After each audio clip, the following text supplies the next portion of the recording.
નમસ્કાર મિત્રો, જય શ્રી કૃષ્ણ, રાધે રાધે. આજની આપણી વાર્તા છે લગ્નમાં મચેલો હડકંપ. જૂઠી મકા સ્ત્રી તે આ રિપોર્ટ મારાથી કેમ છુપાવ્યો? જ્યારે ગઈકાલે સાંજે તું રિપોર્ટ લઈને આવી તો તે અલમારીમાં કેમ છુપાવી રાખ્યો હતો? ગુસ્સામાં ચીડાતો સૂરજ પોતાની પત્ની સપના ઉપર હાથ ઉમાવી રહ્યો હતો. થોપ બેટા સૂરજ, તું શું કરે છે?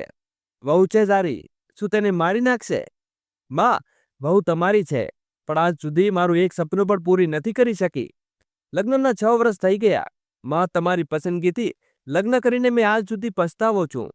સપના આંસુઓથી લડી વહાવી રહી હતી અને રસોડામાં સતત કામ કરી રહી હતી.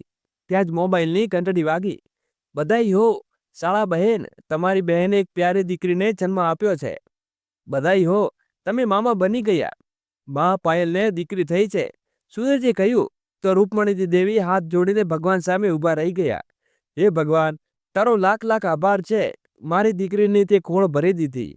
હવે સપનાને ખૂબ ડર લાગવા માંડ્યો કે ફરીથી સૂરજ તેના ઉપર કહેર ન બરસાવે. જેમ તેણે વિચાર્યું હતું તેવું થયું. જોઈ રહી છે, તું બાજ રહે છે. મારી બહેને પણ જીજાજીને સંતાનનો સુખ આપી દીધો.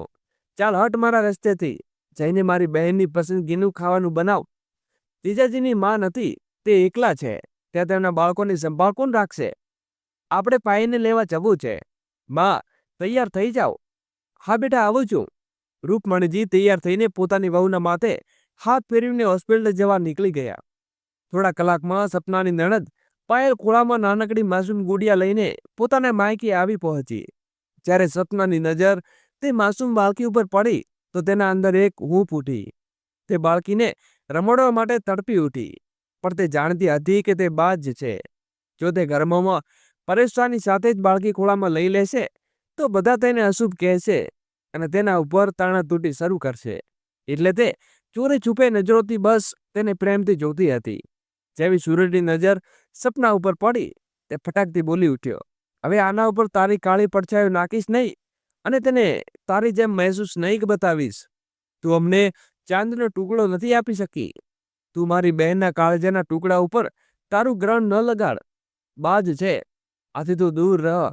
જઈને અમારા માટે ચા પાણીની વ્યવસ્થા કર, ભૂખ લાગી છે. અને હા, બહેન માટે મેવાનો હલવો બનાવ, તે ખૂબ નબળી છે. હા ભાભી, મારા બાળકથી દૂર રહેજે, હું તને કામ કરી દઈશ. જેના કપડાં કેવી રીતે ધોવાના છે, પણ મારા બાળકને હાથ ન લગાડજે. ત્યાં રૂકમણીજી વહુનું પક્ષ લેતા બોલ્યા, પાયલ, તારું દિમાગ તો ઠીક છે ને? આવી વાતો શું કરે છે? શું બાળકને સ્પર્શ કરવાથી તારું બાળક મસ્ત થઈ જશે? આ તને તો વચ્ચે ન પડો. મારી તો અહીં મજબૂરીમાં આવવું પડ્યું, કારણ કે ઘરમાં કોઈ નથી. હવે આવી હાલતમાં મને સેવાની જરૂર છે, તો હું ક્યાં જાઉં? સૂરજે સપનાને જોવા લાગ્યો. ના ના, ભગવાન ખાતર મને ઘરમાંથી બહાર ન કાઢો. મને તમારા બીજા લગ્ન ઉપર કંઈ વાંધો નથી. સપનાએ આંસુઓ વચ્ચે કહ્યું. તો સૂરજે ખભા ઉછાળ્યા અને તેને ધક્કો મારીને રૂમમાંથી ભગાડી દીધી. રૂકમણી દેવીએ ખૂબ અફસોસ થયો તો તેઓ ધીમે ધીમે ચાલતા સપના પાસે આવ્યા. તે ત્યાં દરવાજો પાસે બેસીને ફૂટી ફૂટીને રડતી રહી હતી. થોડી વારમાં સૂરજે રૂમના દરવાજેથી બહાર ડોકિયું કર્યું. સાંભળ, આ રડવાનું નાટક બંધ કર અને જઈને કંઈક સારું ખાવાનું બનાવ. રૂપાને રાજમાં ચોખા ખૂબ પસંદ છે, જલ્દી ખાવાનું બનાવી લાવ. સૂરજે સપનાને કહ્યું. તેના મોઢા ઉપર દરવાજો બંધ કરી દીધો અને સપના દિલ ઉપર હાથ રાખીને ઊભી થઈ. સૂરજને રાજમાં ચોખા બિલકુલ પસંદ નથી, પણ આજે બીજી પત્ની માટે તેને પોતાની પસંદગી બદલી નાખી. આંસુઓથી સાંભળતા તે રસોડામાં ગઈ. તે જાણતી હતી કે આ તેની ઓકાત છે. ખાવાનું તૈયાર થયું તો દિલ મોટું કરીને ખચકાતા તેણે દરવાજે ટકોરો કરી. ઘણીવાર ખડખડાવ્યા પછી દરવાજો ખુલ્યો. સામે સૂરજ ઊભો હતો. તેની મૂંઝવણની નજરે સપના સામે જોયું. શું મુસીબત છે? કેમ હોબાળો મચાવે છે? તેણે ગુસ્સામાં કહ્યું. સપનાએ કહ્યું, ખાવાનું બની ગયું છે. અરે તું તો એકદમ જાહિલ ગંવાર છે. નવી નવેલી દુલ્હનને ખાવાનું તેના રૂમમાં આપી આવ. તે કોઈ કામ નહીં કરે, સમજી? તું જઈને ખાવાનું અંદર લઈ જા. અને તે પોતે પાછો બાથરૂમમાં ગયો. સપનાએ દૂધના હાથે ટ્રે લઈને બેડ પર મૂકી. રૂપા ઊંડી નજરે તેને જોઈ રહી હતી. આ શું બનાવ્યું છે? રાજમા ચોખા. પેલો કોળીઓ ખાતાની સાથે જ તેને સપનાના મોઢા ઉપર ખાવાનું થૂકી દીધું. છી, આવા કેવા રાજમા ચોખા છે? આમાં કોઈ કાંકરા ભરેલા છે? લાગે છે કે કોઈ ગરીબ સ્ત્રીએ બનાવ્યું છે. જા બીજું કોઈ ખાવાનું બનાવી લાવ. સાંભળ, તે પહેલા સુટકેલા મારા કપડાં પડ્યા છે. બધા કપડાં કાઢીને અલમારીમાં ગોઠવી દે અને અહીંથી તારા કપડાં લઈ જા. અલમારીમાં એકલી જગ્યા નથી કે તારું ઢગલું રહે. રૂપાએ ફરીથી મજા લેતા કહ્યું. સપના ચૂપચાપ તેના કપડાં કાઢીને અલમારીમાં ગોઠવવા લાગી. રૂપાની નજર સપનાના લેગડા ઉપર પડી. તે ખૂબ મોંઘા હતા. કદાચ સૂરજે લગ્ન વખતે પ્રેમથી આપ્યા હશે.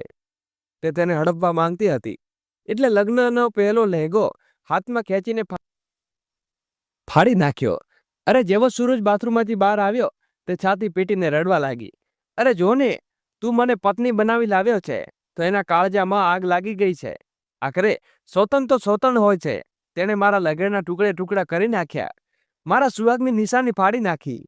સપના તેને ઘૂરતા જોવા લાગીને બોલી. આ જૂઠું બોલે છે. સૂરજને શું પડી હતી કે સપનાનું સાંભળે?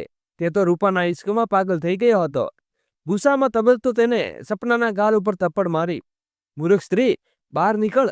તેના કપડાને હાથ લગાવવાની શું જરૂર હતી? તારી ઓકાત ટીશ્યુ પેપરથી વધુ કંઈ નથી. હું તને પહેલેથી જ કહેતો હતો ને કે જો તને મારી બીજી પત્નીને જોવાથી વધુ તકલીફ થાય છે તો તું આ ઘરમાંથી જઈ શકે છે. પણ જો તારે અહીં રહેવું હોય તો આગળની રૂપા સાથે કોઈ બદતમીજી ન કરતી. સમજાઈ મારી વાત? સૂરજે આંગળી ઉઠાવની ચેતવણી આપી. સપના માથું હલાવતા પાછી ફરી. કંઈ વાંધો નહીં રૂપા, હાલે તું આ લેગડો રાખી લે. વળી હવે આ કોઈની કરામત નથી. જો તારી આંખોમાં આંસુ મને બિલકુલ ગમતા નથી. રૂપા ત્રાસી નજરે સપનાને ઘૂરી રહી હતી. હળવી હસી સાથે બેડમાં આવતી. રૂમમાં આવતા જોઈને રૂકમણી દેવી પણ સાંભળ્યા. સપનાને લાલ ચહેરો અને ભીની આંખો સાથે રૂમમાંથી બહાર નીકળી જોઈ. તેને આંખોમાં પણ આંસુ આવી ગયા. તેણે આ વહુ પ્રત્યે ખૂબ સહાનુભૂતિ હતી કારણ કે તેને રૂકમણી દેવીની સેવામાં કોઈ કસર નહોતી છોડી. પણ તેઓ શું કરે? દીકરાની જીદ આગળ તેઓ પણ મજબૂર હતા. સપનાએ પોતાની ચટાઈ સાસુના રૂમમાં નાખી દીધી. તેના સામાન તો પહેલેથી જ તેના પતિની બહાર ફેંકી દીધું હતું. તે સવારે ઉઠીને રોજની જેમ ઘરમાં બધા કામ કરતી. તેટલું જ નહીં, સૂરજ નાસ્તા માટે પણ તેને બોલાવતો. રૂપા સૂરજના કપડાં ધોવા માટે આરામથી સપના આગળ નાખી દેતી. જેટલું નહીં, પોતાના ગંદા કપડાં પણ તે સપના પાસે ધોવડાવતી. જ્યારથી રૂપા વહુ બનીને ઘરમાં આવી તેમણે ક્યારેય રસોડામાં પગ નહોતો મૂક્યો. સૂરજ કામે ગયા પછી તે હંમેશા ફોન ઉપર લાગી રહેતી અને આખા ઘર ઉપર પોતાનો અધિકાર જમાવી દીધો હતો. એટલે સુધી કે વાસણ ધોનારી પણ છૂટછાટ કરી દેતી. ત્યારે સૂરજને કહેતી, સપનાને કેમ મફતમાં રોટલો ખવડાવો છો? આખો દિવસ ખાટલો તોડે છે. કામવાળાની શું જરૂર છે? પૈસા શું ઝાડ ઉપર ઉગે છે? તે વાસણો નહીં ધોઈ શકે? સૂરજ તો તેનો દીવાનો બની ગયો હતો. તે જે કહેતી તે કરતો અને બિચારી સપના પણ એટલો બોજ નાખ્યો કે તેને 1 મિનિટ બેસવાનો સમય ન મળે. એ દિવસે પણ સપનાના ગરિમાનું ખાવાનું બનાવીને રસોડામાંથી બહાર આવી. ત્યાં રૂપા આવી. મારા રૂમમાં બાથરૂમ ખૂબ ગંદુ થઈ ગયું છે, જઈને તેને સાફ કર. તેણે હુકમ કર્યો તો સપનાએ લાચાર નજરે રૂપા સામે જોયું.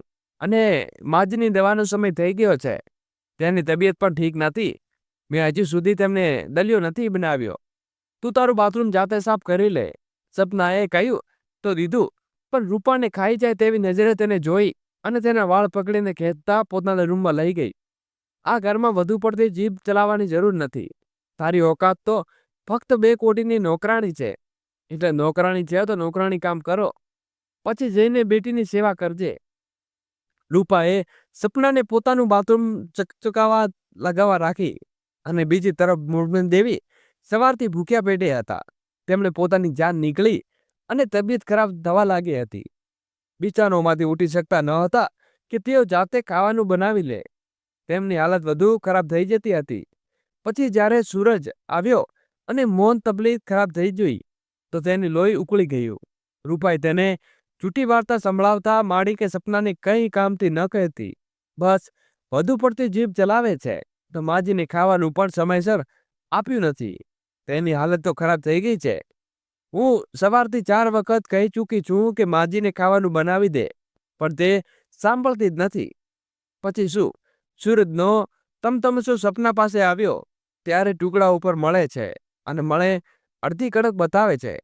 તેને અડધી બધી સપનાઓને જોરદાર થપ્પડ મારી તો તેનો હક્કાબક્કા રહી ગઈ. પાછળ જ રૂપા ઊભી હતી. મેં તો આને ખાવાનું બનાવવા કહ્યું હતું, પણ આને મારી એક ન સાંભળી અને મને કહ્યું કે મારા કામથી કામ રાખું છું. રૂકમણી દેવીએ જ્યારે જોયું કે સપના ઉપર બસ થપ્પડનો વરસાદ થઈ રહ્યો છે તો તેમણે કહ્યું, સપના બેટી, તું તારા મામા પાસે કેમ નથી જતી? સપના બોલી, માજી, હવે આ ઘરમાં તો મારી અહીં જ ઉઠશે. હું ક્યાં જઈશ? તે મામા તો શરાબી છે, મને જ વેચી ખાઈ લેશે. આમ પણ તાણા તૂટી ખાતા ખાતા 2-4 મહિના નીકળી ગયા. પછી એક રાતે સપનાએ બધાને ગરમ દૂધ આપ્યું તો દૂધમાં રૂપા એક ગ્લાસ ગરમ દૂધ પીતા આવ્યો. 1 કલાક પછી તેને ખૂબ ઉલટી થવા લાગી. રૂપા બોલવા લાગી, ચોક્કસ મારી સોતેલી દૂધમાં ઝેર ભેળવ્યું લાગે છે. મને ઉલટી થઈ રહી છે. જોને મારી તબિયત સારી નથી લાગતી. અને તે ચક્કર ખાઈને પડી ગઈ. આ બધું જોઈને સૂરજ બોકલાઈ ગયો અને બોલ્યો, જો મારી રૂપાને કંઈ થશે તો સપના તારો જનાનો જ ઉઠી આ ઘરમાંથી. સપના તો એકદમ સહમત થઈ ગઈ. પણ જ્યારે ડોક્ટરે ઘરે આવ્યા તો બોલ્યા, ગભરાવાની કોઈ વાત નથી, તમારી પત્ની માં બનવાની છે. બધાઈ હો. તમે શું? રૂપાએ જાણે છે કે આંખો નીકળી આવી, પણ તેના નખરા પહેલાથી વધુ ગયા. સૂરજની ખુશીઓ તેને ઠેકાણે ન હતો. તે ફૂલીને ન સમાયો, કારણ કે સંતાન માટે તો તેણે રૂપા સાથે લગ્ન કર્યા હતા. તે બોલ્યો, શુક્ર છે, આ બાંધણીથી મને છુટકારો મળી ગયો અને મેં બીજા લગ્ન કરી લીધા. હવે સૂરજ સપના ઉપર તૂટેલી આંખે પણ ન જોતો. દરેક સમયે રૂપા, આખા રૂપા, તે ખા. તેટલું ઘરમાં લાડવાયા થવા લાગ્યું. રૂપા તો પલંગ પરથી પગ જમીન ઉપર ન મૂકતી. બાળક નબળું હોવાથી ડોક્ટરે તેને બેડ રેસ્ટ કરવાનું કહ્યું હતું. દરેક સમયે તે સપનાના પાસે પોતાનું આખું કામ કરાવતી.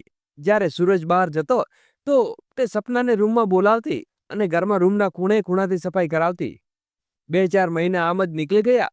એક દિવસ જ્યારે સવારે રૂપા ઉઠી તો અચાનક તેના પેટમાં ખૂબ દુખાવો થવા લાગ્યો હતો. દોસ્તો, આગળ વિડીયો શરૂ કરું એની પહેલા વિડીયોને લાઈક કરી અને વિડીયો ઉપર નવા હો તો વિડીયો ચેનલને સબસ્ક્રાઇબ અવશ્ય કરી દેજો. સૂરજ સાથે લગ્નને મેં ફક્ત મજબૂરી કર્યા છે. મને કહેવા માટે ઘરની જરૂર છે. તું ચિંતા ન કર, ટૂંક સમયમાં હું તને તલાક લઈ લઈશ. આ પહેલો વિડીયો હતો. સૂરજે આશ્ચર્યથી વિડીયો આગળ જોયો અને બીજા દિવસે રૂપા ગભરાયેલી અંદાજમાં છોકરીને કહી રહી હતી કે માં બનવાની છે અને તે છોકરો પરેશાન કહી રહ્યો હતો કે બાળકની ગિરાવી દે છે. રૂપાએ જવાબ આપ્યો, ચિંતા ન કર, હજુ 6 મહિનો ચાલે છે. બાળક ગીરવાનું મારા માટે ખૂબ જોખમી રહેશે. ખૂબ જલ્દીથી હું બાળકને મારી આરોપમાં સૂરજની પહેલી પત્નીને સપના ઉપર નાખી દઈશ. સૂરજ આશ્ચર્યથી ઊભો થયો અને તેના હાથમાં મોબાઈલ કંપવા લાગ્યો. સપનાએ આગળ વધીને બીજો વિડીયો ચલાવ્યો. તે છોકરો ગુસ્સામાં રૂપાને કહી રહ્યો હતો, 9 મહિના નીકળી ગયા, તે હજુ સુધી કંઈ કર્યું નથી. જો તારે મારી સાથે લગ્ન કરવા હોય તો આ બાળકને ખતમ કરવું પડશે. જવાબમાં રૂપા રડવા લાગી. હું તો સૂરજને જાન છોડાવવા દરેક સંભવ પ્રયાસ કરી ચૂકી છું, પણ તે માણસ મરતો જ નથી. ચિંતા ન કર, હોસ્પિટલમાં બાળક જેવું મારી પાસે આવશે. હું તેને કિડનેપ કરીને ભાગી જશે અને તે પહેલા ઘરમાં કાગળો જમીન જાયદાદ તારા નામે કરાવી લે છે. બધા ઘરેણા અને પૈસા તો મારા કબજામાં પહેલેથી જ છે અને પછી આપણે અહીંથી બધું વેચીને ભાગી જઈશું. તે સૂરજની બધી જમા પૂંજી અને ઘરેણા છુપાવી દીધા છે. સૂરજના હાથમાંથી મોબાઈલ છૂટીને નીચે પડી ગયો અને આ બધા વિડીયો ગુપ્ત રીતે રેકોર્ડ કરવા લાગ્યા હતા. સપનાએ આગળ વધીને મોબાઈલ ઉપાડ્યો અને કહેવા લાગી, જ્યારે પણ તું શહેરમાં બહાર કામે જતો હતો ત્યાં ડોક્ટર બનીને હંમેશા બુરકો પહેરીને આવતી હતી અને રૂમ બંધ કરી લેતી હતી. અને કંઈક શંકા થઈ તો સફાઈના બહાને રૂમાના પગમાં ગઈ અને મોબાઈલનો કેમેરો ચાલુ કરી દીધો, કારણ કે મને દાળમાં કંઈક કાળું લાગતું હતું. આ બધા પુરાવા મારા હાથ પર લાગ્યા અને જેથી હું બાળકને લઈને અહીં ભાગી આવી. નહીં તો તેનો બાળકને કિડનેપ કરી લઈ જાત અને તારી બધી જમીન જાયદાદ છીનવી બાળકને પણ મારી નાખત અને તું મોઢું ઢાંકતા રહી જાત. સૂરજનું માથું શરમથી ઝૂકી રહ્યું હતું. તેણે પોતાની પસંદગી ઉપર અફસોસ થઈ રહ્યો હતો. પછી અચાનક તેણે માથું ઊંચું કર્યું તો તારું આ ઉપકાર હું ક્યારે નહીં ભૂલું. તે મારા બાળકને બચાવ્યું છે. રૂપાને બાળકની જરૂર નથી અને ન તો મારી, અને મારી સાફ કરી દે. સપના, મેં તારી ખૂબ મોટું વર્તન કર્યું, છતાં તે તારી પત્નીનું ફરજ નિભાવ્યું. હું તેને તલાક આપી દઈશ. પછી તે હોસ્પિટલે પહોંચ્યો. બંનેની સાથે જોઈને રૂપા ચોંકી ગઈ. સૂરજે જે વિડીયો ખોલીને બતાવવા લાગ્યો તો તેને ઝેરી નજરે જોવા લાગ્યો. તે જોરદાર થપ્પડ મારતા કહ્યું, હું ઈચ્છું તો તને પોલીસના હવાલે કરી દઉં છું, કારણ કે તું મારા બાળકને મારવાનું આયોજન કરી રહી હતી. મારા ઘરમાંથી નીકળી જા. રૂપાએ કહ્યું, પણ હું મારું બાળક મારી પાસે રાખવા માંગુ છું. સૂરજ બોલ્યો, બદતમીઝ સ્ત્રી, મારી પાસે જે પુરાવા છે, જો હું તને કોર્ટ સુધી ખેંચી લઈ જાઉં તો પણ તને બાળકની કસ્ટડીમાં નહીં મળે, કારણ કે તું તેને મારવા માંગતી હતી. જેથી તું ક્યારે તારું મનસુખ મોઢું ન બનાવતીશ. થોડા દિવસોમાં હું તને તલાકના કાગળો મોકલી દઈશ. અને સપનામાં હાથ પકડ્યો. પછી પોતાના બાળક લઈને ખુશી ખુશી ઘરે પાછો લાગ્યો. સપના આશ્ચર્યથી રૂપાને જોઈ રહી હતી. ભગવાને એક જ ઝટકે તેનો પતિ અને સંતાન બંને તેના હાથમાં સોંપી દીધા હતા, જે તેમનો ભગવાનનો આભાર માનતી તેટલો ઊંચો હતો. રૂકમણી દેવી સપનાને ખુશ જોઈને ફૂલી ન સમાતા હતા. તો મિત્રો, આ હતા આજની વાર્તા વિશે તમારો શું અભિપ્રાય છે? કૃપા કરી કમેન્ટ બોક્સમાં જરૂરથી જણાવજો. અને જો તમારી આજની અમારી વાર્તા ગમી હોય તો કૃપા કરીને લાઈક જરૂરથી કરી દેજો. Story number 2.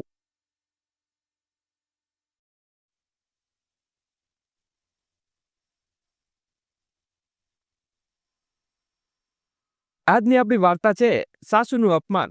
માં શું વાત કરે છે? સવારમાં રસોડામાં મીઠું બનાવી રહ્યો છો. વાત જ એવી છે, તું સાંભળીને ખુશીથી ઉછળી પડીશ. તે પહેલા મોટું ખીરી કર. તારા ભાઈના લગ્ન પાકા થઈ ગયા છે. તારી ભાભી આવવાની છે. સાસુમાં, હા, પણ માં તો ભાભી નહીં, મારી પાકી સહેલી બનશે અને બંને મળીને સારી રીતે રહીશું. ઠીક છે બેટા, પણ માં, ભાભી તો એટલા પૈસાવાળા ઘરની છે કે તેને કયો રૂમ આપીશું? અહીં તો ફક્ત 2 જ રૂમ છે. તું સાચું કહે છે. હું તને મારો મોટો રૂમ ખાલી કરી દઈશ. હું નાના હોલમાં સૂઈ જઈશ. ના માં, તું તારી રીતે સાથે સૂઈશ અને આપણે ભાભીને તમારો રૂમ આપી દઈશું. ભાભીનો રૂમ હું મારા માથે સજાવીશ. ઠીક છે, તને જે કરવું હોય તે કરી લે. ધીરે ધીરે લગ્નની તૈયારીઓ શરૂ થઈ ગઈ. ગાયત્રીજીએ પોતાની થનારી વહુ રૂપાને ફોન કર્યો અને કહ્યું, બેટા, મેં તારા માટે ઘરની બાજુની દુકાનમાંથી એક લેગો પસંદ કર્યો છે. આજે મોકલી આપું છું, તો તારા નામનો બિલ્લો સિલવાવી લેજે. લેગો તો અમારી તરફથી આપવામાં આવશે. માજી, તમે શું વિચારો છો કે મારી પસંદગી એટલી ખરાબ છે કે હું 2 લાખનો લેગો લઉં? મેં તો 1 લાખનો લેગો પસંદ કરી નાખ્યો છે. તમે મારે શોપિંગ કરવું ટેન્શન ન લો. હું આ ડિઝાઇનર લોકો જ પહેરીશ. અને કાલે હું દિલ્હીમાં જાઉં છું મારા લગ્નનો લેગો લેવા. બહુના મોઢેથી આવી વાતો સાંભળીને ગાયત્રીજીને ધક્કો લાગી ગયા. ઠીક છે બેટા, કહીને ફોન મૂકી દીધો.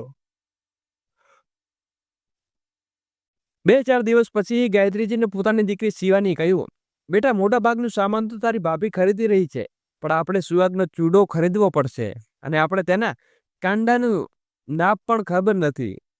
એક કામ કર, આજે સાંજે કોલેજની સીધી તેના ઘરે જા અને ત્યાં જઈને ચૂડીનો નાપ લઈ આવ. શિવાનીએ કહ્યું, ઠીક છે માં. આટલું કહીને શિવાની કોલેજ માટે નીકળી ગઈ. સાંજે રજા થયા પછી તે પોતાની થનારી ભાભીના ઘરે આવી, જ્યાં તેનું સારું સ્વાગત થયું. તેણે રૂપાની માને કહ્યું, આંટીજી, ભાભીના નાપની ચૂડી જોઈએ. આજે મળી જાય તો ખરીદી સરળતા રહે. હા બેટા, રૂપાના રૂમમાં ચાલી જા. રૂપા તેને રૂમમાં બેઠી છે. શિવાની ઊભી થઈને ખચકાતા રૂપાના રૂમમાં પહોંચી. અંદર જઈને જોયું તો રૂપા કિંમતી વસ્તુઓની શોભી રહ્યો હતો. સુંદર ગોળગાર પલંગ, જેમાં શોભા ગાદલા, ચાદર અને ઓશિકા કવરથી વધી રહી હતી. અલમારીમાં મોંઘા કપડાં ઝૂલતા હતા અને બધું એટલું ભવ્ય અને સુંદર હતું કે જાણે કોઈ પરીઓના દેશ. આ જઈને શિવાની આંખો ચમકી ગઈ. ત્યાં શિવાનીએ આમ આશ્ચર્યથી જોતી જોઈ અને રૂપા બોલી, કદાચ તે આવા ભવ્ય રૂમ ક્યારે નહીં જોયો હોય, એટલે આશ્ચર્યથી જોઈ રહી છે ને? હા ભાભી, તમારી બેગ પણ ખૂબ સુંદર છે. બિલકુલ આવી જ બેગ લેવાનું મને પણ વિચાર્યું હતું. શિવાની આગળ કંઈ બોલે તે પહેલા રૂપા બોલી, આચુ, આ કહે છે કે તું કોઈની કામથી આવી હતી? અરે હા ભાભી, હું તો ભૂલી ગઈ હતી કે તમારી ચૂડીનો નાપ જોઈએ છે. રૂપાએ એક સોનાનો કડો નીકાળીને શિવાની હાથમાં મૂક્યો. અરે ના ભાભી, સોનાનું નહીં, કાચની ચૂડી જોઈએ છે. કાચની ચૂડી? તે તો મળવી મુશ્કેલ છે. આ લઈ જાને. ઈચ્છે તો તું આને તારી પાસેથી રાખી લે. અરે ના ભાભી, હું તો આને મારી પાસે કેમ રાખું? કૃપા કરીને તમે મને કાચની અને આર્ટિફિશિયલ ચૂડી આપી દો. શિવાનીએ ગભરાતા કહ્યું. રૂપા મોઢું બનાવીને બોલી, અરે મારી પાસે આર્ટિફિશિયલ ઝવેરી નથી મળતી. હું તો ડાયમંડ, પ્લેટિનિયમ, ગોલ્ડ લઈ જાઉં છું. તો લાવ તમારા કાંડાનું ડ્રેસિંગ બનાવી દઉં. તેથી તમને લાખો ચૂડો ખરીદવા સરળતા રહે. શિવાનીએ કહ્યું તો રૂપા આશ્ચર્યથી બોલી, લાખનો ચૂડો? એ શું હોય છે? ભાભી, લગ્નમાં અમારી તરફથી સુહાગનો ચૂડો ચડશે ને. મતલબ તમે લોકો ગોલ્ડ ડાયમંડ નહીં આપો, નકલી પહેરશો. એ બધું મને ખબર નથી ભાભી. હું તો માના કહેવાથી અહીં આવી હતી. મેં આ ડ્રોઈંગ બનાવી લીધું છે. હવે હું જાઉં છું. શિવાની બહાર જવા લાગી તો રૂપા બોલી, અરે રોકાઈ જા. અને મારી બેગ ખૂબ ગમી છે ને? આ ભાભી ખૂબ સારી છે. મેં ઓનલાઈન જોઈ હતી પણ બજેટની બહાર હતી એટલે ન ખરીદી શકી. અરે તો તું રાખી લે. આટલી વાર મારી સાથે મળવા આવીને લે, મારી તરફથી એક બક ન કર. તે આપી દીધું તો આપી દીધું. આપ્યા પછી તેના વિશે વિચારતી પણ નથી. રૂપાએ ગર્વથી કહ્યું. ના ઈચ્છવા છતાં શિવાની બેગ લઈને ચૂપચાપ ઘરે આવી અને અલમારીમાં એક બાજુમાં મૂકી દીધી. કારણ કે જે રીતે બેગ આપવામાં આવી હતી તેમાં ક્યારેય માલ સામાન દેખાતું ન હતું. તો હતું ફક્ત તેની ગરીબીને ઉડાડેલું મજાક. ખેર, થોડા દિવસોમાં શિવાની ભાઈ રાજીવના લગ્ન થઈ ગયા અને રૂપા ગાયત્રીના ઘરની વહુ બનીને આવી હતી. બીજા દિવસે વહુની જેમ રસોઈનું ખાવાનું ખાવા માટે ગાયત્રીથી ઘરે થોડા લોકો બોલાવ્યા હતા. તેમણે પોતાની દીકરી શિવાનીને કહ્યું, શિવાની બેટા, ત્યાં તારી ભાભીને બોલાવી લઈ આવ. શિવાની રૂપાના રૂમમાં પહોંચી. દરવાજો ખુલ્લો હતો તો તે સીધી અંદર આવી. ત્યાં પાછળથી રૂપા બૂમો પાડતા બોલી, શિવાની, તારી હિંમત કેવી રીતે થઈ મારા રૂમમાં પૂછ્યા વિના આવવાની? ભાભી, માએ તમને નીચે બોલાવ્યા છે, બસ એ જ કહેવા આવી હતી. અછું, તો તારા હાથમાં મારી આ હીરાની વીંટી શું કરે છે? ઓ ભાભી, એ જમીન ઉપર પડી હતી તો મેં વિચારી કે ઉપાડીને ડ્રેસિંગ ટેબલ ઉપર મૂકી દઉં. શિવાનીએ ગભરાતા કહ્યું. તો રૂપા બોલી, રહેવા દે, ખૂબ સમજુ છું તારા બહાના. જો મને રૂમમાંથી બહાર નીકળવામાં 2 મિનિટ વધુ લાગી હોત તો તું મારી કિંમતી હીરાની વીંટી લઈને ચપ્પત થઈ જાત. ના ભાભી, તમે ખોટું સમજો છો. મારે એવો કોઈ ઈરાદો ન હતો. હું ખૂબ જાણું છું તમે જેવા લોકોને જેને મોકો મળતાની સાથે કિંમતી વસ્તુઓ અડપી લે છે. એકવાર તને મારી બેગ શું આપી? તું તો મારો હક સમજી બેઠી. ધ્યાનથી સાંભળ, એ બેગ મારા માટે જૂની થઈ ગઈ હતી. એમ હું પણ મારી નોકરાનીને આપવાની હતી. તું આવી ગઈ તો વિચાર્યું કે તેને હું કિંમતી વસ્તુઓ આપતા જ રહું. તો તને કેમ ના આપું? આખરે તું મારી નણદ છે, પણ તું ક્યારેય એવું ન સમજમતી કે હું તારી ભાભી છું. તો તું મારા ઉપર હક જમાવી લેશે. આ રૂમ, અહીં રાખેલી દરેક વસ્તુ મારી છે, જેથી ક્યારે તેને તારી ન સમજતી. આ ભૂલ ન કરીશ. રૂપાએ ગુસ્સામાં કહ્યું. બિચારી શિવાની પોતાનો સામાન લઈને રસોડામાં પાછી આવી. તેનો લટકતો ચહેરો જોઈને ગાયત્રીજીએ પૂછ્યું, શું થયું બેટા? તારી ભાભી તૈયાર થઈ કે નહીં? શિવાનીએ બધી વાત છુપાવતા માને કહ્યું, હા માં, તૈયાર થઈને બસ આવી રહી છે. એટલામાં પાછળથી રૂપા આવી. આવ બેટા, જો બધું ખાવાનું બની ગયું છે, બસ તું ખીરમાં ખાંડ નાખી દે અને થોડા કાપડ શેકી દે. ત્યાં શિવાની ખાવાનું ટેબલ ઉપર ગોઠવી દે છે. તું ફક્ત તારા હાથે ખાવાનું પીરસી દેજે. તારા ચાચા ચાચી આવ્યા છે, તમને પણ થોડું સારું લાગશે. સાસુની વાત સાંભળીને રૂપા બૂમો પાડતા બોલી, મમ્મીજી, મને તો સમજાતું નથી કે તમને આટલી એક્ટિંગ કરવાની શું જરૂર છે? તમે મને સાફ સાફ કહી દીધું હોત તો હું આખું ખાવાનું બનાવી દેત. આ ખીરમાં ખાંડ નાખો, પાપડ શેકો, મેં તો કુલિંગ ક્લાસ ગયા છે. તમે કહેતા હો તો હું બધું બનાવી દેત. પણ ના, તમને તો આખું ડેટિંગ જાતે લેવું છે. તેનું આટલું જોરથી કહેવું તે બહાર બેઠેલા બધાને સાંભળી લીધું. ગાયત્રીજી વહુની આ વાતો સાંભળીને સ્તબ્ધ થઈ ગયા. તેમને વહુ પાસેથી આવી અપેક્ષા બિલકુલ ન હતી કે બધાની સામે તેમને આવું અપમાન કરશે. પણ તેઓ દીકરીની ખાતર મજબૂર હતા એટલે ચૂપ રહી ગયા અને બહાર આવીને સફાઈ આપતા બોલ્યા, અરે હજુ લગ્નના થોડી જ વાર થઈ હતી એટલે થોડી ચીડાઈ ગઈ છે. ચાલો આપણે બધા મળીને ખાવાનું ખાઈએ. વાતને સંભાળતા ગાયત્રીજીએ કહ્યું અને બધા ખાવા બેસી ગયા. ગાયત્રીજીનો દીકરો રાજીવ ભણ્યા પછી એક કંપનીમાં નોકરી કરતો હતો. તે કંપનીની મેનેજરે પોતાની દીકરી રૂપા માટે રાજીવ પસંદ આવી ગયો. થોડી મુલાકાત તો પછી બંનેનો પરિચય થયો અને રૂપાને પણ રાજીવ ગમી ગયો. બંનેની વાત લગ્ન સુધી પહોંચી ગઈ. ગાયત્રીજીએ મધ્યમ વર્ગની પરિવારમાંથી હતા. પતિનું અવસાન પછી ઘણી મુશ્કેલીઓ બંને બાળકોએ ઉછેર્યા હતા. નાની દીકરી શિવાની સ્પર્ધાત્મક પરીક્ષાની તૈયારી કરતી હતી. પહેલા રાજીની નોકરી, પછી રાજીના લગ્ન. આ ખૂબ ખુશીની વાત હતી. પણ જ્યારે તેમને ખબર પડી કે છોકરીનો બાપ ખૂબ પૈસાવાળો છે, તો તેમણે રાજીને કહ્યું, બેટા, સારી રીતે વિચારીને લગ્નનો નિર્ણય લેજે. રૂપા રઈસ ખાનદાનની છોકરી છે. શું તે આપણી સાથે મધ્યમ વર્ગીય જીવન જીવી શકશે? શું તેની દરેક ઈચ્છા પૂરી કરી શકીશ? રાજીવે કહ્યું, બિલકુલ માં. રૂપા રઈસ ઘરની જરૂર છે, પણ તેના વિચારો ખૂબ સારો છે. જ્યારે મેં તેને આ વાત કરી તો તે બોલી, એવું તો મારા પિતાએ બધું કરી દીધું છે. મને તો તારા જેવો પતિ અને પરિવાર મળશે તો મને કોઈ કમી નહીં રહે. દીકરાના મોઢેથી આવી વાતો સાંભળીને ગાયત્રીજી ખુશ થઈ ગયા. તેમણે વિચાર્યું કે છોકરીના વિચારો સારા છે તો આપણા ઘરમાં ગોઠવાઈ જશે. ખુદ પણ બે વાર મળ્યા તો છોકરી વ્યવહારુ લાગી. પણ હવે 2 દિવસમાં રૂપાના રંગ બદલાતા દેખાવા લાગ્યા. દરેક વાતે તે ગાયત્રીજીને નીચા બતાવવા લાગી. કોઈનો લિહાજ ન કરતી. તે મનમાં આવે તે બોલી દેતી. ગાયત્રીજી વિચારતા હતા કે રઈસ પરિવારની છોકરી છે અને પરિવારમાં ટાળવામાં સમય લાગશે. બસ આ જ વિચારીને ચૂપ રહેતા. પણ રૂપાની મમતાની વધતી જતી હતી. ગાયત્રીજી અને તેમની દીકરી શિવાની બંને માં દીકરી રૂપાના હરકતોની પરેશાન થઈ ગયા. પણ જાય તો જાય ક્યાં? એટલે તે ચૂપચાપ જે થઈ રહ્યું હતું તે સહન કરતા હતા. એક દિવસ ગાયત્રીને પડોશમાં તેની સહેલી બીમાર હતી. તેને મળવા જવાનું હતું. તેમણે શિવાનીએ જણાવ્યું અને ચૂપચાપ નીકળી ગયા. થોડી વાર પછી શિવાની સહેલીઓને શિવાની પોતાની પાસે ભણવા બોલાવી. શિવાનીએ રૂપાના રૂમમાં જઈને દરવાજો ખટખટાવ્યો. યોગ્ય ન ગણ્યું, પણ ખબર નહીં ક્યાં વાતે ભાભી ભડકી જાય. આ વિચારીને તે ચૂપચાપ બહારથી તાળું લગાવીને ચાલી ગઈ.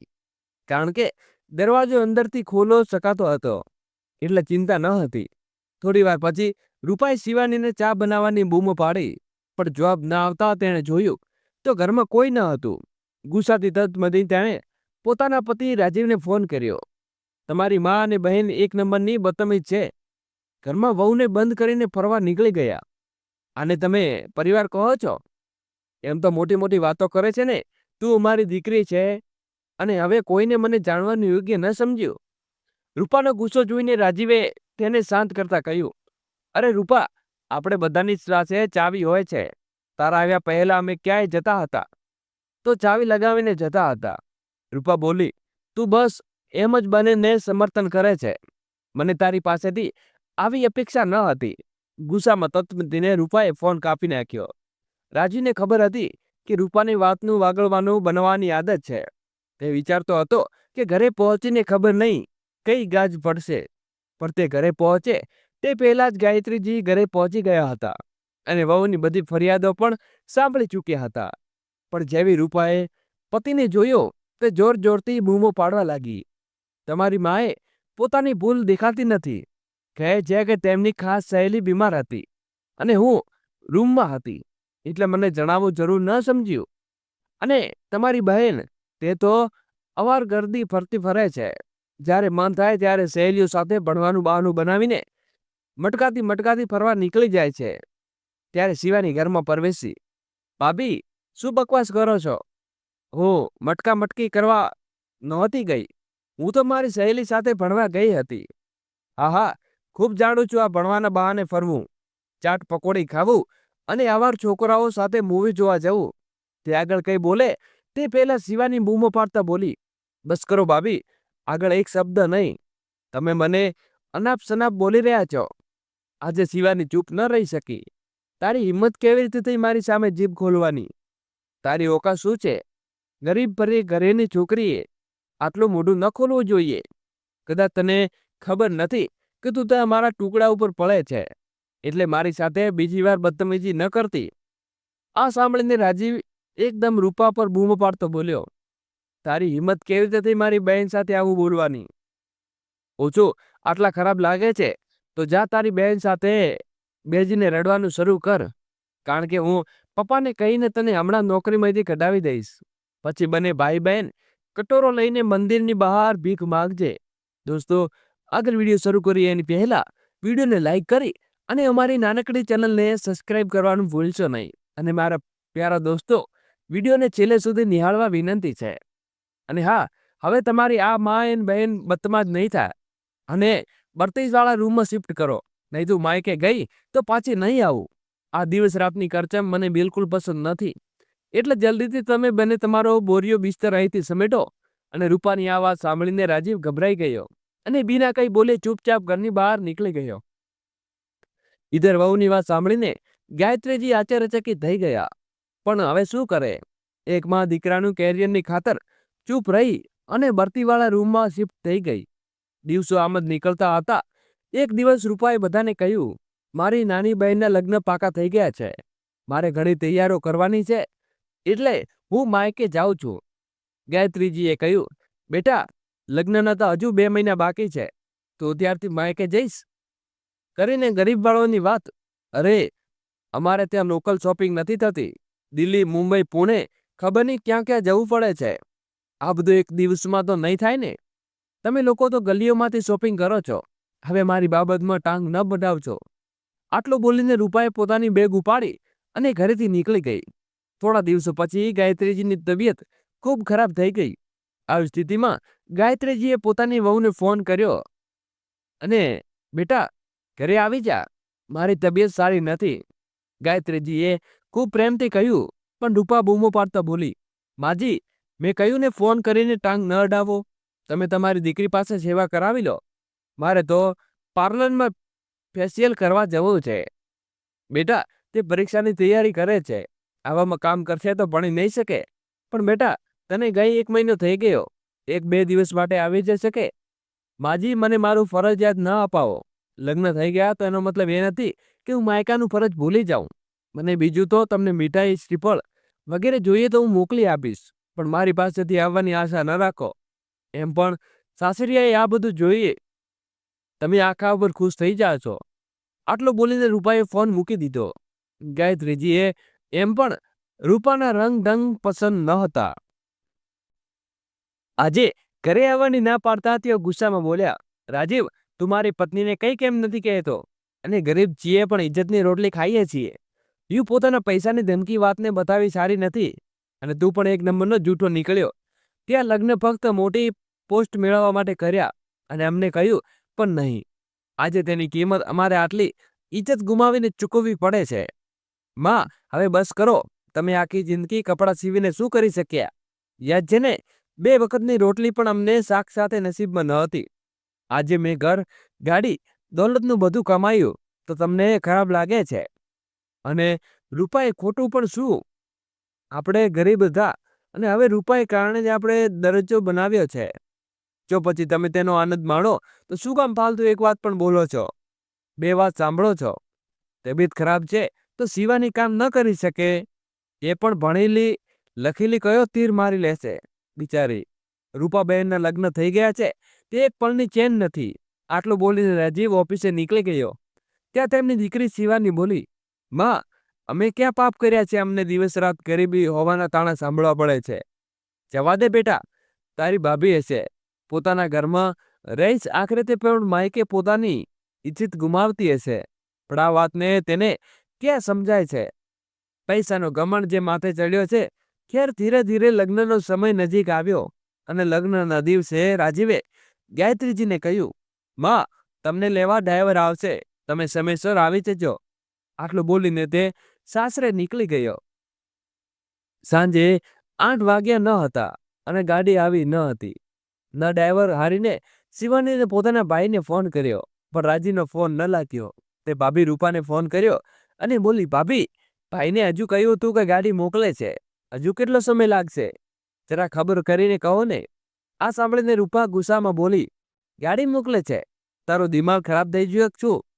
તમે જેવો ભિખારી માંગે, હું આ સુવિધા પણ આપીશ. ચૂપચાપ ઓટો કરીને નીકળી જા.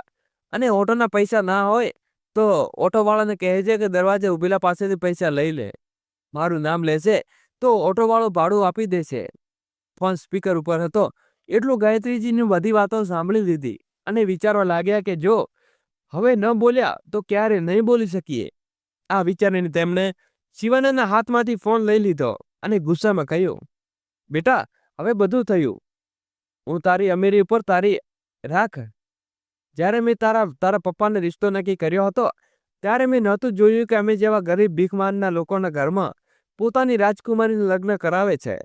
ત્યારે તો તારા મમ્મી પપ્પાએ કહ્યું હતું કે અમને તમારા જેવો સીધો સાદો પરિવાર જોઈએ છે, જેથી અમારી દીકરી હંમેશા ખુશ રહે. પણ તારા પપ્પા ભૂલી ગયા કે તેમની દીકરીને પ્રેમ, ખુશી, આશીર્વાદ નથી જોઈતો, ફક્ત રૂપિયા પૈસા સાથે પ્રેમ છે. અને આજ પૈસાની અટમસ્તી પોતાનામાંથી મોટો અપમાન કરવા જરાય મોડું નથી કરતું. પણ રૂપા, એક વાત યાદ રાખજે, આ પૈસા તે કમાયેલા નથી, તારા પિતાના છે. તું એ પૈસા પણ ગમે તેટલું ઈમાન લઈ લે, પણ નિયતિ પ્રમાણે તેના ઉપર તારો હક નથી. અને ધ્યાન રાખજે, સમય બદલાતા વાર નથી લાગતી. આજે તારો સમય છે તો ક્યારેક અમારો પણ સમય આવશે. અને હા, તારા ઘરના લગ્નનો મુબારક. અમે બંને નહીં આવી શકીએ. આટલું કહીને ગાયત્રીજીને ફોન કાપી નાખ્યો અને રૂપા બેશરમ હતી એટલે તેને કંઈ ફરક ન પડ્યો. તે સાસુને તેને શું થયું, તે કોઈ મજાકમાં પોતાની નાની બહેનના લગ્ન એન્જોય કરવા લાગી હતી. બે છતાં પછી તે ગાયત્રીને બેચેન થઈ ગયા અને વિચારવા લાગ્યા કે આખરે કયા જન્મમાં પાપ મળી રહ્યા છે. જે એક દીકરો અને વહુ મળ્યા જેમની પાસેથી કોઈ આશા ન રાખી શકાય. દીકરાને પણ માની મુશ્કેલીઓ દેખાતી નથી. એશોરામના લાલચમાં જોરુના ગુલામ બની ગયો. વહુને એટલો પ્રેમ, સન્માન આપ્યું, પણ તે આપ્યું અપમાન પછી પાછી ન હટી. આટલું કહેતા કહેતા ગાયત્રીજીની આંખોમાં આંસુ વહેવા લાગ્યા. ત્યાં પાછળથી શિવાનીએ પોતાના ખભા પર હાથ મૂકતા કહ્યું, માં, ચૂપ થઈ જા. બેટા, મારે વહુ સાથે આવી રીતે વાતો ન કરવી જોઈએ. સાચું કહે છે માં, આવું કરવાનો હક તો ફક્ત તમારી વહુનો જ છે. તે જેમ ઈચ્છે છે તેમ અમારી સાથે વાત કરી શકે છે. અમે તેના આઈને બતાવી ન શકીએ. નિન્નમાં સાચું કહ્યું ને? શિવાનીએ કહ્યું. તો ગાયત્રીજી બોલ્યા, ના બેટા, એવી વાત નથી, પણ છતાં મેં આજે વહુને થોડું વધારે બોલી દીધું. મારે આવું ન બોલવું જોઈએ. હા માં, તો આમાં શું સાચું બોલે છે? બંને મારા દીકરાએ ગંભીર મુદ્રામાં બેઠા અને થોડી વાર પછી ગાયત્રીજી બોલ્યા, બેટા, 6 મહિના થવા આવ્યા. અહીં તું ને હું ખતમ નથી થતું. અહીં બહુ રોજ હાય હલ્લો મચાવે છે. તું એક કામ કર, આવનારી પરીક્ષાઓ ઉપર ધ્યાન આપ. તારી સહેલી સારિકા છે ને, તેની સાથે હોસ્ટેલમાં રહીને તૈયારી કરી લે. પણ માં, ઘર નજીક હોવા છતાં તે હું હસબન્ડમાં રહીશ તો વધુ સારું લાગશે. અને પછી તું પણ અહીં એકલી રહીશ. મારે ચિંતા ન કર. ક્યારે મજબૂતીમાં માણસને મુશ્કેલ નિર્ણય પણ લેવો પડે છે. હું અહીં રહીને બધું સંભાળી લઈશ. બસ તું તારા ભણ્યા પછી ને પરીક્ષા ઉપર ધ્યાન આપ. બસ તારી લાજ રાખજે બેટા. તું એટલું બની જશે તો મને પણ આવા નરકમાંથી બહાર ચોક્કસ લઈ જજે. અને હવે મારો પણ અહીં દમ ઘૂંટાઈ જાય છે. માના ચહેરા ઉપર આવેલી લાચારી જોઈને શિવાની કસમાતી ગઈ અને માની વાતને મનમાં બેસાડી લીધી. બીજા દિવસે તે પોતાનું ભવિષ્ય બનાવવા નીકળી પડી. હવે શિવાની હોસ્ટેલમાં રહીને દિવસ રાત ભણવા ઉપર ધ્યાન આપતી. અને થોડા દિવસો પછી ગયા અને રાજીવ લગ્નની ફી થઈને પાછા આવ્યા. રૂપાએ લગ્ન, માજી નણંદ રાણી ક્યાં છે? દેખાતે નથી. બેટા, તે હોસ્ટેલમાં રહીને પોતાનું ભણવાનું કરે છે. ગાયત્રીજીએ બસ આટલું જ કહ્યું. રૂપા બૂમો પાડતા બોલી, તમે છોકરીને હોસ્ટેલમાં મોકલી દીધી? જો તે રાજીવ તમારી બહેન અહીં માટે ટોકાટોકી કરને ફૂલફાલ ન બનાવી શકે એટલે એકલી રહેવા ગઈ. રાજીવ બોલ્યો, માં, રૂપા સાચું કહે છે. તમને ખબર છે તેનો કેટલો ખર્ચ થાય છે? એ પૈસા કોણ આપશે? પૈસાની ચિંતા તમે કરવાની શું જરૂર નથી. સિલાઈ કરીને જ્યારે મેં તેને આટલો કાબિલ બનાવ્યો છે તો તું મારી માને ભૂલી ગયો છે. એ જ કામ કરીને તું તારી દીકરીને આટલી કાબિલ બનાવી શકે કે કાલે તેની હાલત મારા જેવી ન થાય. તારા પપ્પાના ગયા પછી તે આત્મનિર્ભરની અગત્ય જાણી લીધી હતી. આજે હું મારા દીકરીને પણ આત્મનિર્ભર બનાવવા માંગુ છું, જેથી હું તેને પોતાના પૈસા રૂપિયાની ધમકી ન બતાવી શકે. પછી ભલે તે પોતાની પતિ હોય, સાસરિયા હોય કે બીજું કોઈ. તેનો ઈશારો રૂપા તરફ વધુ હતો. માજી, મને તો તમારા ભલા માટે જ કહીએ છીએ કે કુંવારી છોકરીને આવી રીતે આઝાદી આપવી, એકલી છોડવી ઠીક નથી. હા, તમને વધારે આત્મસન્માન, આત્મનિર્ભર પડી છે તો વાત કરતા રહો. બુઢાપામાં ઉલટું સીધું કામ પણ તમારી અમારી પાસેથી કોઈ આશા ન રાખતા. આટલો બોલીને રૂપા અને રાજીવ બંને પોતાના રૂમમાં ચાલ્યા ગયા અને પોતાની ગતિને ચાલતી રહ્યો. રૂપા અને રાજીવ પોતપોતાના દેખાવમાં જીવનમાં વ્યસ્ત હતા. કમાવવું ને ઉડાવવું, બસ એ જ બે કામ હતા તેમની પાસે રહ્યા. ગાયત્રીજીએ ઘણી વાર કહ્યું કે રૂપાના પૈસાની કદર હોય તો જેનાથી ખર્ચા કરો, એટલું રકમ પણ કરી દો. તો રૂપા તાલાક બોલી, આ બધું ફાલતુ કામ તમે પણ ગરીબ લોકો વિશે શોભે છે, અને અમે જેવા શ્રેષ્ઠ લોકો જેમનું કમાઈએ છીએ એટલું ઉપાડી લઈએ છીએ પણ દઈએ છીએ. આ જ અમારી લાઈફસ્ટાઈલ છે. તો જે અમે ચાર લોકોના અમારી હેસિયતનો દેખાવ ન કરી શકીએ. અમારી જેવી નહીં કે એક જોડી કપડાના 10 જગ્યાએ કરો તો રૂમનો ગણ દિવસ રાત વધતો જતો હતો. હવે જ્યારે ઈચ્છાઓ આટલી બધી વધી ગઈ હતી તો પૂરી કરવા પૈસાની જરૂર પણ પડતી. દિવસે ને દિવસે રૂપા તેના માયકે જ પડી રહેતી અને જેમાં શોપિંગ કરતી, જેનો ખર્ચ પોતાના પિતા પાસેથી લેતી. તેની માં રોજ સમજાવતી પણ તે કોઈને ન સાંભળે. રૂપા, તારી સાસુ શું વિચારશે? માં ચૂપ રહો. પહેલા તો તમે મારા લગ્ન વિશે ભીખ બંગાળના ઘરે કરી લીધા છે. કોઈ પણ સ્ટાર્ટ મેચ નથી થતું. શાક સુવિધા માટે મારે તરસવું પડે છે. નાની બહેન પૂજા પણ આવે છે ને માં. તો શું હું તમારી દીકરી નથી? પૂજા તો પોતાના સાસરામાં જવાબદારી પણ નિભાવે છે. થોડા સમય માટે આવે પણ ચાલી જાય છે તો તમને મારાથી ચીડાય છે. જો બેટા, દામાદજી ઓફિસમાં કોઈ કામ નથી કરતા, ઉપરથી લાખોની તનખા અમને આપી છીએ. ફાલતુ ખર્ચ પણ ઘણો છે. તું અને દામાદજી પોતાના ઘરને બદલે સસરામાં જ ડેરા નાખે છે. આ બધી વાતો તારા પપ્પાને બિલકુલ ગમતી ન હતી. જ્યારથી દાદા એટલે કંઈ ન કહેતા ત્યારથી રહેતા હું સુધરી જા, નહીં તો આખરે કોઈ નક્કર પગલું ભરવું પડશે. આ સાંભળીને રૂપા ગુસ્સામાં આંખો લાલ કરી બોલી, માં, જો તમે આવું કંઈ કરવાનું વિચાર્યું તો હું તમારા પાસે કેસ કરી દઈશ. મારા હકની જમીન જાયદાદ, ઓફિસ, મારો હિસ્સો બધું જ હું લઈ લઈશ અને તમે કંઈ નહીં કરી શકો એટલે મને જ્ઞાન આપવાની જરૂર નથી. આટલો બોલીને રૂપા પોતાના ઓરડામાં ચાલી ગઈને રૂપા અને રાજીવ આચાર્યની ગાયત્રીજી નહીં, તેના પોતાના માતા પિતા પણ પરેશાન થઈ ગયા હતા. પણ શું કરે? દીકરીને ખુદ જે આટલું માથે ચડાવી હતી, હવે તે શું કરી શકે? એટલે કમસી રહી હતા.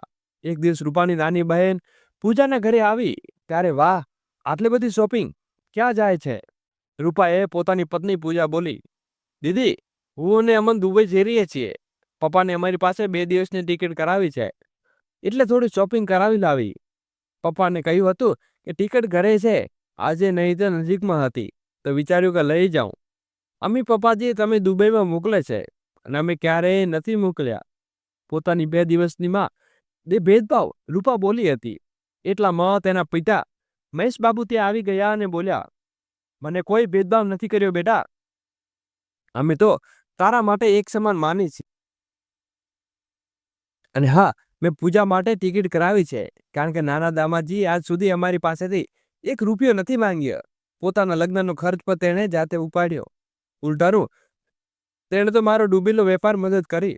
આટલું બધું કર્યા પછી જો હું તેમને દુબઈ ફરવા મોકલું તો મને નથી લાગતું કે કોઈ ભેદભાવ કર્યો. તું એ વાતનો ઇનકાર નથી કરી શકતી કે તારા લગ્ન થયા ત્યારથી અને દામાદજીએ ફક્ત રૂપિયા અને પૈસા જ માગ્યા છે. રાજીવ પહેલા એક મહેનત અને જાહેદુ યુવક હતો. ઓફિસમાં મન લગાવીને કામ કરતો હતો, પણ પૈસાની ચમક ધમકવા લાગી તેની આંખો ઝંકાઈ ગઈ અને તારી જેમ બિનજરૂરી ખર્ચ કરવા લાગ્યો, જેના કારણે વેપાર દેવામાં ડૂબતો ગયો હતો. આ વાત ફક્ત હું જાણું છું કે કેટલી મુશ્કેલીથી હું તેમને બહાર નીકાળ્યો છે. એટલે કે હવે હું એને સમજાવી મારી જાયદાદમાંથી બેદખલ કરું છું કારણ કે મારા નિત્યમાં લોકોની મને જરૂર નથી. એટલે હમણે તમારો બોરિયો બિસ્તર બાંધો અને આ ઘરેથી નીકળી પડો. પોતાના પિતા દ્વારા આટલું બધું વચન સાંભળીને અપમાન થયા પછી રૂપા ત્યાં 1 મિનિટ પણ રોકાઈ ન શકી અને પોતાના સાસરે પહોંચી ગઈ, જ્યાં રાજીવ માથે હાથ રાખીને બેઠો હતો. હવે પણ તેને શું થયું? આવી શકલ કેમ બનાવી છે? તો રૂપાએ હિંમત કરીને કહ્યું, તારા માટે જીવન આપવાના ચક્કરમાં હું તો કંટાળી ગયો છું. ન ઘરનો રહ્યો ન ઘાટનો રહ્યો. આજે મારી પાસે ન કોઈ કામ છે ન કોઈ જમા પૂંજી છે. ઉપરથી સમજાવતું છે કે મેં નોકરીમાંથી કાઢી મૂક્યો છે. મારી પાસે તો તનવા પણ નથી કે 2 વખતની રોટલી ખાઈ શકું. આછું મારી વજહ આ બધું થયું છે. જ્યારે હું પૈસાવાળો હતો ત્યારે મેં ખુલ્લા હાથે ખર્ચ કર્યો હતો. અહીં સુધી કે જુગાર સટ્ટામાં પણ પૈસા લગાવ્યા હતા. ત્યારે તો તારા હાથમાં ન અટક્યા, પણ રમતમાં તમે પણ મજા આવતી હતી ને. ત્યારે તો મેં નહીં કહ્યું કે રૂપા, મારી વજનથી હું તને કેટલી મજા માણું છું. બસ ધીરે ધીરે એટલી તીવ્ર બની ગઈ કે રૂમમાંથી નીકળતાની સાથે જ અવાજ આખા ઘરમાં ગુંજવા લાગ્યો હતો. મોહલ્લામાં લોકો પણ તેની તું મેં સાંભળી રહ્યા હતા. ત્યાં જ ગાયત્રીજી આવીને બોલ્યા, બેટા થોડું ધીમે બોલો, કારણ કે બહાર લોકો સાંભળી રહ્યા છે. આસપાસમાં લોકો બારીમાંથી ડોકિયું કરીને તમારી વાતને મજા લઈ રહ્યા છે. માજી, તમે બિલકુલ ચૂપ રહો. દોસ્તો, આગળ વિડીયો શરૂ કરવું એની પહેલા વિડીયોને લાઈક કરી અને કોમેન્ટ બોક્સમાં તમારો અભિપ્રાય જરૂરથી જણાવજો કે આ વાર્તા વિશે તમારું શું કહેવું છે. માજી, તમે તો બિલકુલ ચૂપ રહો અને મિયા બીબીની બાબતમાં ન પડો તો મારું આઈંદા મારા રૂમમાં આવ્યા તો મારાથી ખરાબ કોઈ નહીં હોય. રૂપાએ પોતાનો આખો ગુસ્સો ગાયત્રીજી ઉપર ઉતારી દીધો. ગાયત્રીજીએ ચૂપચાપ બહાર આવી ગયા. હવે દાળ રોટલીનો ખર્ચો ચલાવવો પણ રાજીવ માટે રૂપા માટે મુશ્કેલ થઈ ગયો હતો. રાજીવ રોજ નવી નોકરી શોધવા જતો અને નિરાશ થઈને પાછો આવતો. એટલે રૂપા પોતાની માને રોજ ફોન કરતી, પણ તેમના ફોન ઉપાડવાનું જ બંધ કરી દીધું. એક દિવસ શિવાનીએ ફોન આવ્યો. માં, અને સરકારી નોકરી મળી ગઈ. તમારું સપનું પૂરું કરી ગયું. માં સાંભળીને ગાયત્રીજી ખુશીને ફૂલી ન સમાયા અને દીકરીને ખૂબ ખૂબ બધાઈ આપી. જ્યારે આ વાતને રૂપાને ખબર પડી તો તેણે ગાયત્રીજી પાસે આવીને કહ્યું, વાહ માજી, દીદીએ તો કમાલ કરી દીધું છે. આવકવેરામાં વિભાગમાં તો તેમને 2 નંબરની કમાણી કરે છે. ચાલો, આ વાત બહુ સારું છે. હવે તો આપણા દિવસો પણ ફરી ખુલશે. માજી, આપણા દીદીનું સ્વાગત એમ ન કરી શકીએ. આજે હું ખુદ પણ મારા હાથે દીદીને પસંદનો ગાજરનો હલવો બનાવી દઈશ. ગાયત્રીજી આજે પહેલી વાર વહુના મોઢેથી આવા પ્રેમભર્યા શબ્દો નીકળી રહ્યા હતા અને સાંભળી રહ્યા હતા. એટલામાં ગાડીનો અવાજ આવ્યો. ગાયત્રીજીએ ગાડીની ઝડપે સાસુ લીધી નાખ્યા અને આમ આરતીની થાળી લઈને દરવાજા તરફ દોડ્યા. પાછળથી રૂપા, રાજીવ અને ફૂલોની માળા લઈને દરવાજે પહોંચી કે સ્વાગત માટે ઊભા હતા. શિવાનીનું ખૂબ માન સન્માન સાથે સ્વાગત થયું હતું. ખાણીપીણીમાં આટલી વેરાયટી જોઈને શિવાની દંગ રહી ગઈ. એક સમય હતો કે જ્યારે ઘરમાં રોટલી શાક પણ સુખેથી ખાવાનો નસીબમાં ન હતું. આજે હલવો પૂરી બન્યું હતું, જે ભાભી ક્યારેય 2 મીઠા બોલ પણ નહોતી બોલી શકતી, અને આજે તેની જીભ ઉપર મિશ્રી ઓગળી રહી હતી. દીદી, તું તો કંઈ લેતી જ નથી. લે, ગાજરનો હલવો તને ખૂબ ગમે છે ને? ત્યારે આખો ખતમ કરવો પડશે, અને કોઈ ફરમાય હોય તે બોલો દે. ભાઈ ભાભીને બદલાવનો ચહેરો સ્વભાવ જોઈ શિવાની બોલી, ભાઈ, ફરમાઈશ તો મેં આજ સુધી કરી નથી, નહીં તો ભાઈ બહેનનો આંખોમાંથી ઓઝો નહીં થવા દેતા હોત. અને તમે તો ઓસ્ટ્રેલિયા આવીને ક્યારે મારી ખબર પણ નથી લીધી. 2 વર્ષ વીતી ગયા અને તમને રાખડી કે ટેકો કર્યો. દર વખતે તમારી રાહ જોઈને તમે પણ ના આવ્યો. અરે બહેન, જૂની વાત છોડ. એ સમયે હું વ્યસ્ત હતો. તું તો જાણે છે ને, ધંધો પાણી બંધ થઈ ગયું હતું અને હું પ્રાઇવેટ નોકરી કરું છું. એટલા પૈસા નથી હોતા. તું સમજ, પણ હવે તું પણ તારી પાસેથી આવી ગઈ છે તો જો, આપણા દિવસો પણ ખૂબ ખુલશે. હવે તું જ જોજે અને કરજે કે હું તારા બોલવા પહેલા તારા સસરાને મૂકી દઈશ. ભાઈની વાત સાંભળીને શિવાની લાંબો શ્વાસ લીધો. હે ભગવાન, આટલો મોટો ગિરનાર પણ રંગ ન બદલ્યો જેટલો આજે મારા ભાઈ અને ભાભીનો બદલ્યો. કાલ સુધી હું તમને તેના માટે કંઈ ન હતી, અને આજે હું સોનાનું ઈંડું આપતી મરઘી જેવી બની ગઈ છું. બસ આ જ સોનાના ઈંડાની રાહ જુએ છે કે જે દિવસ મહિને તેના હાથમાં લાવીને મૂકવાની છે. જે મનમાં આ બધું વિચારી રહી હતી, ત્યાં જ ગાયત્રીજી શિવાનીના માથે હાથ ફેરવતા બોલ્યા, બેટા તું કેમ છે? માં, આજે હું જે કહી છું એ મારી વજનથી કહું છું અને મને મારા માટે છું. અને હવે તું પણ આ રડવાનું બંધ કર. તારા ખુશીના દિવસો આવી ગયા છે. ચાલ હવે તું તને બસ અહીંથી લઈ જવાના જ આવી છું. શિવાનીએ ગાયત્રીજીને કહ્યું તો રૂપા બોલી, દીદી તમે લઈ જવા આવી છું એટલે શું? એટલે કે તું અમને બધાને ક્યાંક ફરવા લઈ જાય છે. થોડી વાર પછી શિવાનીએ પોતાની માને ગાડીમાં બેસાડી. ત્યાં રૂપા પણ ઝડપથી આવીને દરવાજો ખોલવા લાગી. અરે તું ક્યાં અંદર ઘૂસે છે? ભાભી હાલમાં તારી ઓકાત પણ નથી સરકારી ગાડીમાં બેસવાની. આ કેવી રીતે વાત કરવાનું છે? આવું જ કે તમે અમને સંસ્કાર આપ્યા. રાજીવ ગુસ્સામાં બોલ્યો. શિવાનીએ કહ્યું, હા ભાઈ, તમે જ આપેલા સંસ્કાર છે અને તમને જ પાછા આપું છું. ઘરેથી જતી વખતે તે માને વચન આપ્યું હતું કે મારી મા સાથે થયેલા દરેક વચન અને વ્યવહારોનો બદલો લઈશ. જોકે હા, મા હંમેશા સારું કામ કરવા માને છે, પણ હું બુરા સાથે બુરું કરીને જ રહીશ. જેમ મેં વાદો કર્યો હતો, આત્મનિર્ભર બનતા માને મારી સાથે લઈ લઈશ. બસ એ જ પૂરું કરવા માટે આવી છું. અને તમે જેવા લાલચી લોકો ભાઈ બહેન હંમેશા માટે અલવિદા કહેવા આવી છું. આટલું બોલીને શિવાનીએ ડ્રાઈવરને ચલાવવા કહ્યું અને ત્યાંથી રવાના થઈ ગઈ. તો દોસ્તો, રૂપા અને રાજીવ પોતાનો સામાન લઈને ગાડીમાં જતી જોતા રહ્યા. તો મિત્રો, તમને શું લાગે છે? રૂપાએ સાચું કર્યું છે કે ખોટું? તો કોમેન્ટ બોક્સમાં જરૂરથી જણાવજો. અને વાર્તા ગમી હોય તો ચેનલને લાઈક કરજો, શેર કરજો અને સબસ્ક્રાઈબ અવશ્ય કરી દેજો. વિડીયોને છેલ્લે સુધી નિહાળવા બદલ ખૂબ ખૂબ હૃદયથી આભાર. જય શ્રી કૃષ્ણ. રાધે રાધે. ફરી મળીશું નવા વિડીયો સાથે. ત્યાં સુધી બધાને જય શ્રી કૃષ્ણ.